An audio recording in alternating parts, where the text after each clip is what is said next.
பள்ளி கல்லூரிகள் திறப்பதற்கு முன்பாகவே போதைப் பொருட்கள் விற்பனையை தடுக்க நடவடிக்கைகள் மேற்கொள்ளப்பட்டு வருவதாக கோவை மாநகர காவல் ஆணையாளர் பாலகிருஷ்ணன் தெரிவித்துள்ளார். இதுகுறித்து அவர் செய்தியாளர்களிடம் பேசியதை சூப்பர் பைட்ஸ் பகுதியில் தற்பொழுது பார்க்கலாம்.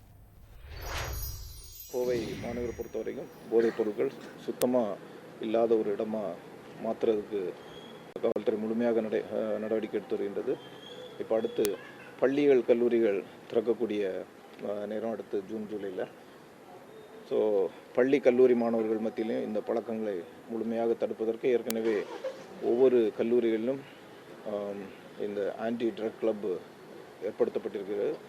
இருந்தாலும் ஒரு சில கல்லூரிகளில் இந்த போதை பழக்கத்துக்குள்ளான மாணவர்கள் அவர்களுக்கு போதைப் பொருட்கள் விற்கக்கூடிய நபர்களை அதுவும் தனிப்படை போட்டு பல நபர்கள் கைது செய்யப்பட்டிருக்கிறார்கள்.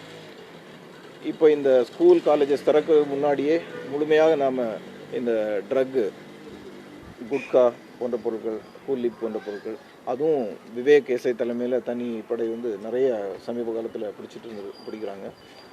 So tobacco products, prohibited tobacco products, அதே போல் ப்ரோஹிபிட்டட் நார்கோட்டிக் சப்ஸ்டன்சஸ், அதே போல் இந்த மாதிரி அப்யூஸ் ஆகக்கூடிய ட்ரக்ஸ் எல்லாமே நம்ம முழுமையாக கட்டுப்படுத்துறதுக்கு நடவடிக்கை எடுத்துகிட்டு இருக்கோம்.